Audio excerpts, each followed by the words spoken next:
How to conceive a baby girl. Stick around until the very end because you're gonna be surprised by my ironclad guarantee.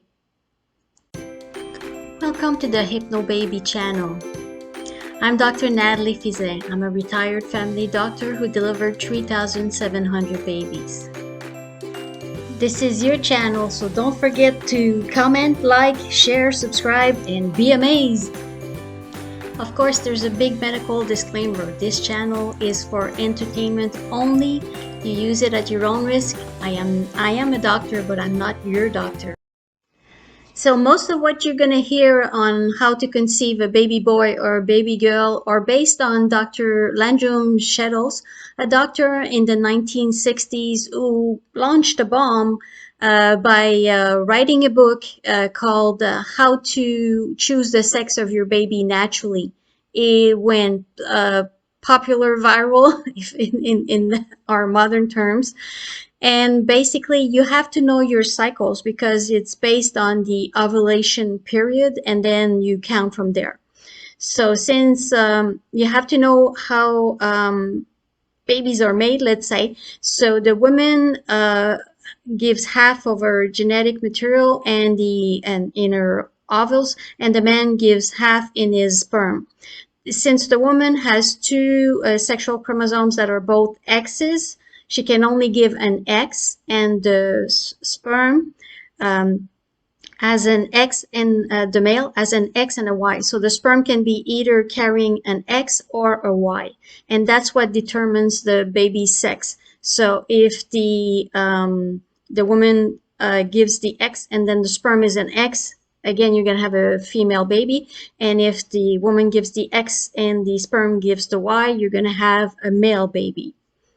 We have discussed in another video how to time your ovulation, how to know your ovulation. So you can write your period. That's the first thing. The period is the first day of bleeding, and then the next period is the first day of the bleeding. Then you can count the days so you'll know how long your period is. You have to do it for a couple of months. Most women are regular like 28 days, but you could have a longer cycle, 31 days. What we know is that the period starts 14 days after the ovulation. So you can know like backwards. If you have a 31 day period, that means you cycle, that means you're ovulated on day 31 minus 14 on day 17, more or less a day or so, okay? So that's important to know. Some women are very lucky. They feel their ovulation like a little pinching, and it lasts like a couple of hours or a day, and it's on the lower abdomen. It's either on the right or the left side, and they feel it. Also, the cervical mucus is more stretchable if you put it between your fingers, and it's like an egg white. Some women will take their basal body temperature. It rises during the ovulation, but then you have to do all kinds of charts.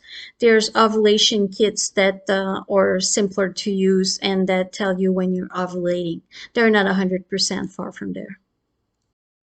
So now that you know your cycle, when should you have intercourse and how should you have intercourse? Because Dr. Shettles described three factors. The first one is the time of intercourse. The second one is the penetration, the position of the intercourse. And the third one is the vaginal pH. At one point, they were talking about vaginal douche to change your pH, but that's not recommended by the American Association of Gynecologists because that could mess up your vaginal health. And if you change your pH too much, you could have catch infections, and some infections could lead to PID, pelvic inflammatory disease, and it could lead to infertility. That's the last thing we want. So douching is not recommended. Vaginal douches are not recommended anymore. So we'll talk with the two other factors. So what they say is you should not have intercourse during your ovulation because that's how you would conceive a boy. So it has to be 2 to 4 days before the ovulation, okay, and not close to the ovulation. You don't want a deep penetration because again, that's how you conceive a boy. So they say use the missionary position. There's a less deep penetration. That's the theory. The problem is it doesn't work. Yes, you're gonna hear people saying, "Oh, we conceive and we swayed, and they changed during intercourse. They swayed and they had." It's a 50-50 chance. So yes, it's really probable that you'll have the sex that you wanted. You have one chance out of two, which is like a casino that had 50% chances. I would play there all day long. So yes, there's some people saying it worked, but it just worked by coincidence. They did some studies in 1995, and actually, there's less conception of boys during if you have intercourse during ovulation. It's not true that male sperm or faster, and all these theories were debunked. So yeah, the book is still available on Amazon if you want to read it, but it's 50-50 chances. The strongest argument I've heard against Dr. Shettles' theory is when they do intrauterine insemination, IUI. They take the sperm and they bring it in the cervix. So that's inside the cervix, and they do it on ovulation day. So theoretically, you would get, if you follow me, a baby boy.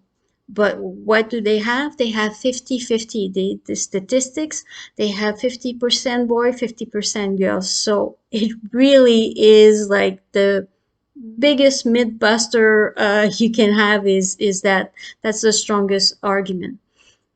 My guarantee is that there's no guarantee. If there's such a thing as gender disappointment, if you have that, it's okay to grieve. Like, okay, even if you bought the little suit, little dress, you have your own baggage. If you had a good relationship with your mother, or if you had a bad relationship and you wanted to compensate with your daughter that now is a boy that you found out, it's okay. You might not find that people understand you. Some people will say, well, you have a healthy baby. What are you complaining about and everything? And it's okay. And if you're really like, you have a strong feeling about your baby sex, do ask at the ultrasound so you have time to do your grieving period and adapt to the news. If you see that it's not getting better, do ask for help, ask for support, go see a psychologist, and you don't want to have a damaged relationship with your baby who has nothing to do with the gender that he is, or since we're talking about conceiving a girl here. Funny story. I always have a funny story to end my videos. My colleague, one of my friends, had four boys, so she wanted a girl. So she did. She read the theory here, so she did everything that was supposed. And since she was older, she did an amniocentesis, so they know the sex for 100%.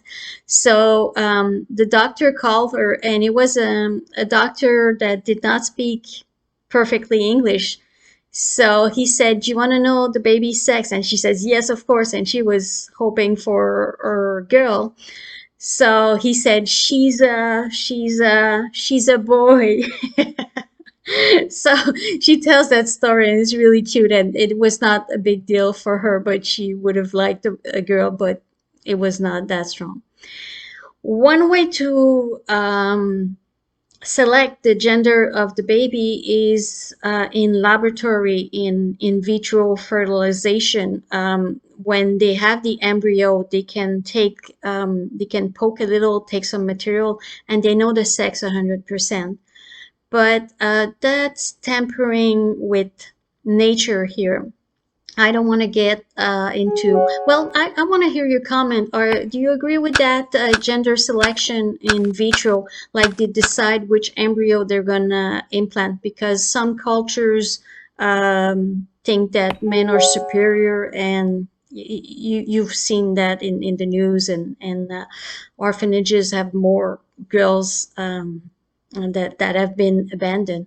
So do you agree with, because there's been debates and ethical strong debates, in vitro to select the embryo that's either female or male and then implant it, or are we like crossing a ethical border here? I want to hear your comments. Please comment here below, or your comments if you did the recipe. But like I said, if you say it worked, Natalie, you're wrong. Well, I think I made my point, but you can make yours. Where we're all like, I respect you on that. See you in the next video.